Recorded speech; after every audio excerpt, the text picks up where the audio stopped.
यहोशू 16 अध्याय। योसेफका छोराहरू, एफ्राइमको भाग। योसेफका सन्तानको भाग यही हो।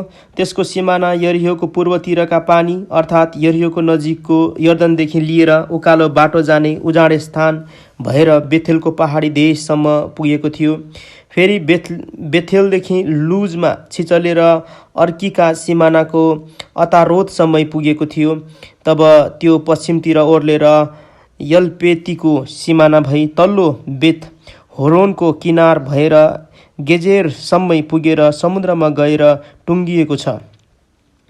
यसरी मनस्से र एफ्राइम योसेफका दुई सन्तानले आफ्ना अधिकार लिए। एफ्राइमका सन्तानको सिमाना तिनीहरूका वंश अनुसार यही हो। तिनीहरूका भागको पूर्वतिरको सिमाना अतारोत अद्दारदेखि उपल्लो बेत होरोन भएर समुद्रसम्म थियो। त्यो सिमाना उत्तरतिरको मिकमतात भएर पूर्वतिर फर्केर तानत सिलो पुगी यसको किनार भएर यानोहसम्म छिचलेको छ। अनि त्यो यानोहदेखि अतारोत र नारासम्म झरेर यरिहो पुगी यर्दनमा निस्किएको थियो। त्यो सिमाना तप्पुहबाट पश्चिमतिर लागेर कनाको खोल्सासम्म झरी समुद्रमा टुङ्गिएको थियो। एफ्राइमका कुलको अधिकार तिनीहरूका वंश अनुसार यही हो।